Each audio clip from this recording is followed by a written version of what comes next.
Okay, since at the time of this recording it is Thursday, October 8th, and October means that Halloween is near, I thought might as well add something new to the channel. Like I'm still gonna keep the whole survival horror and horror gaming in general thing, but something that not a lot of folks know is that in my free time I listen to a lot of creepypastas and all that. So I thought I might as well go, well, I really don't want to say joining the bandwagon, but, well, I guess I kinda am, but that being said, I plan to try to do these narrations maybe once a week or once every 2 weeks or something. Although I do plan to try to upload one on Halloween or something, but yeah, with that being said, I hope if you enjoy narrations or creepy stories or stuff like that, I hope you enjoy it, so yeah.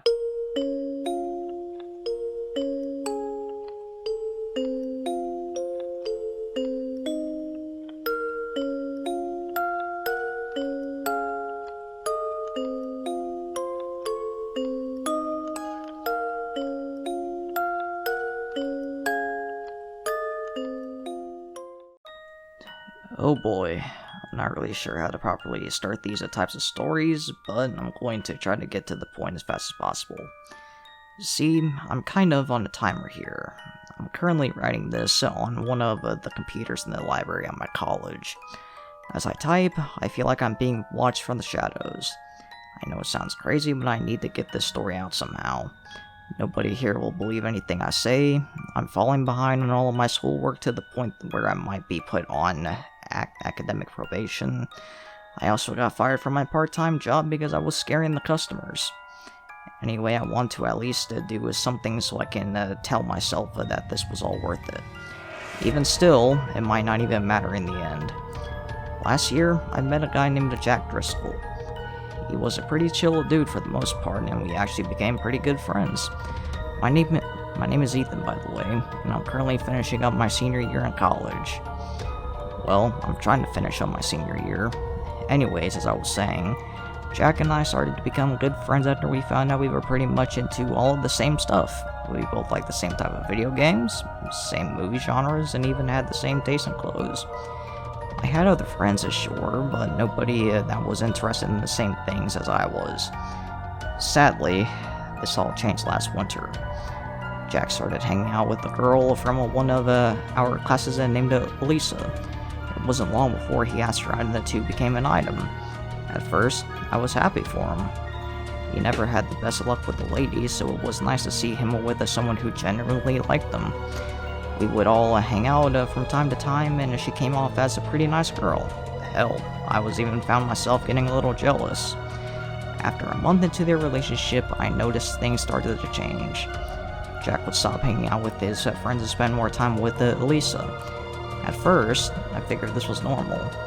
A lot of people want to spend time with their significant other, and there really isn't anything wrong with that. I'd still see him, and we'd play video games online after class, so I didn't think too much of it. Then, things started to get weird. One morning, the two of us were waiting in line at the cafeteria. The food at our school wasn't the best, but it was fine for what it was.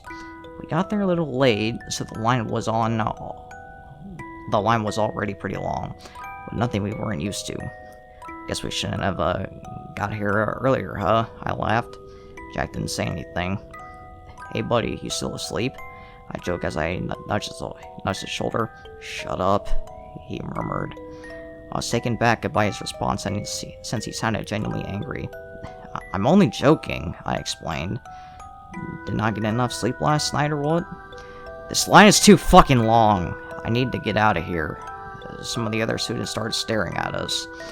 Jack realized this and turned around. You got a problem? He yelled at one of the girls behind us. The girl froze and grabbed her friend's hand. Dude, what the hell? Calm down, I yelled back. I had no idea why he was acting like this. It wasn't like him at all. Jack didn't say a word. Instead, he just turned towards the door and ran out of the building. After the incident, I didn't talk to him. I did try to get his attention in class for a while, but it was no use. After a few days, I stopped trying altogether. After a week, Jack stopped showing up to class.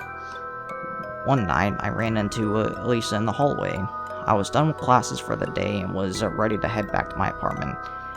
"Hey, Elisa," I said with a smile. "Oh, hi, Ethan," she said, smiling back. For some reason, her smile sent a chill down my spine. Why did she seem so happy when her boyfriend was clearly not doing well? I adjusted my backpack before I spoke again. "So, what's up with Jack? Is he okay?" Elisa looked up almost like she was thinking of the answer to a math problem. She turned back to me and answered cheerfully. "He's perfectly fine," she said with a grin. "He's actually better than ever." "Oh, okay," I said, clearly unconvinced. "Well, in that case, could you tell him that—" "Better than ever," she interrupted. This startled me. I wasn't sure why something about his girl felt suddenly sinister. She walked away, leaving me standing there in my confusion. I snapped out of the weird trance I was in. This is stupid, I thought to myself. I'll just try calling him again. I called him before, but decided to try him when I was convinced that he wouldn't pick up. That night, I decided to call him up and ask if I could come over. To my surprise, he answered immediately. "Yo," Jack answered. "Hey man, what's up?" I asked. "What do you want?" "Is everything okay with you? You seemed awful lately." Silence. "Hello? Are you home?" "Yeah, what? I'm coming over." After Jack told me he was on his way, the call ended. I'm not going to lie, I was pretty scared. The tone of his voice sounded panicked, almost like he was trying to get out of whatever situation he was in. After 45 minutes on the phone call, I heard a knock on my door. "Hey," I said as I greeted Jack at the door. "What's up?" I tried to remain as calm as possible. It was obvious once I saw him that something was seriously wrong with the guy. "I don't know," he whispered as his eyes darted back and forth. "Are you alone?" I nodded my head and let the poor guy in. He sat down on the old couch I had set up in front of the TV. My roommates were out for the night, so I wasn't really worried about anyone coming back anytime soon. "Dude, what is going on with— Turn off the lights!" I froze for a minute. "Jack, you're scaring me." "Turn off the lights! She can't find me!" I did as I was told. This was turning out to be worse than I thought.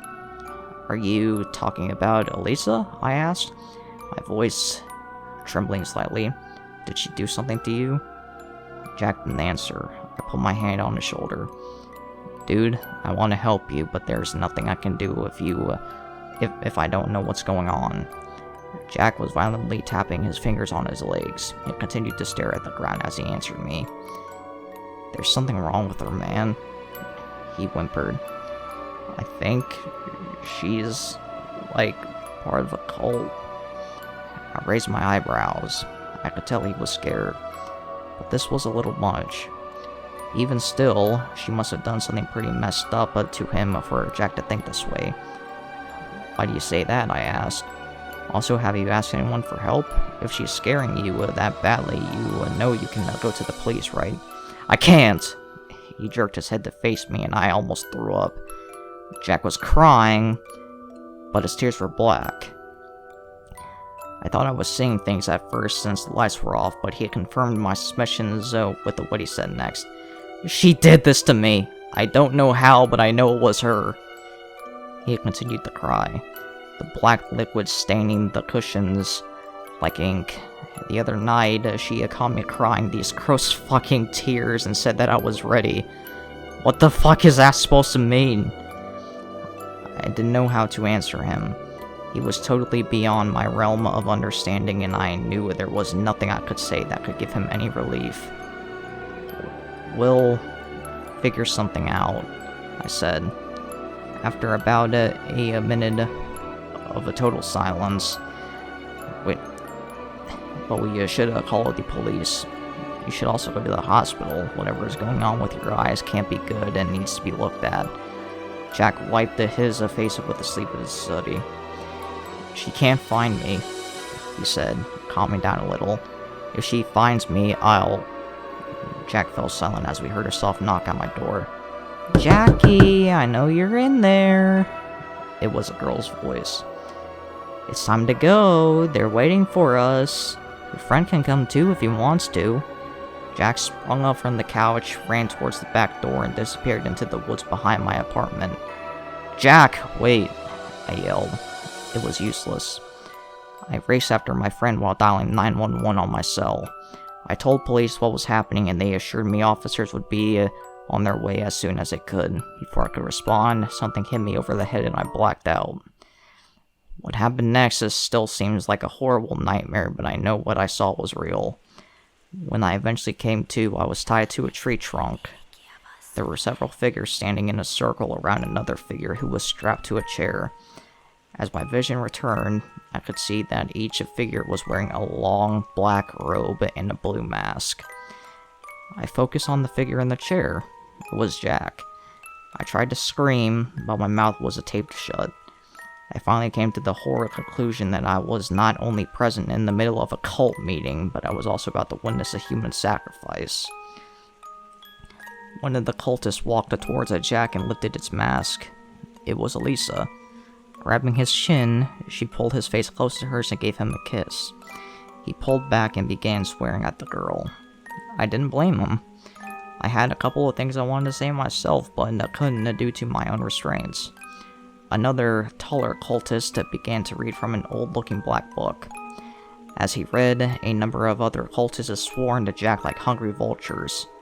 One cultist taped his mouth shut while two held down his chair. I watched in horror as the fourth cultist pulled out a rusty-looking tool. The cultist plunged the tool into each of Jack's eyes, slowly tearing them out. The blood rushed from his eye sockets, appearing thick now like tar. To finish it off, the cultist that had taken Jack's eyes fixed a blue mask to his face. He was still alive, but for how much longer I had no idea. As the one cultist kept reading from the book, the ground beneath the Jack began to tremble. Black tendrils sprouted up like demonic weeds. Some of the tendrils are wrapped around his waist, others his ankles, and one even plunged itself down his throat. I was beginning to pass out. Suddenly, I heard sirens in the distance. This caused the cultist who was reading to stop. "What are you doing, you idiot?" one of the other cultists screamed. "If you stop now, he'll..." The ground stopped shaking and the tendrils retreated back to wherever the hell they came from. Everyone went silent. The cultists all seemed to freeze and for a moment almost looked like statues. The silence was broken by faint, sinister laughter coming from Jack. "You made him mad," Jack hissed. These were the last words I ever heard my friend say.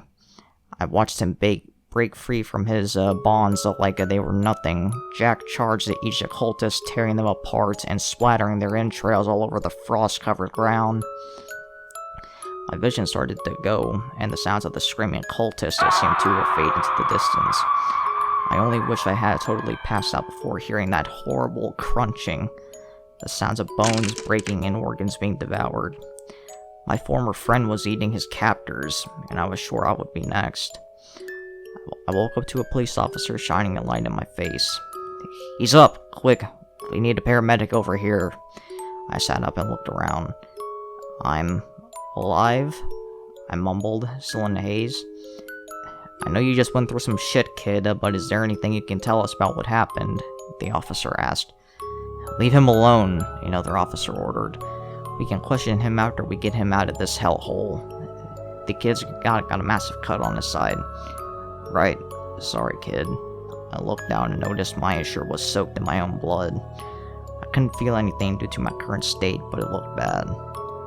I didn't speak the entire way to the hospital.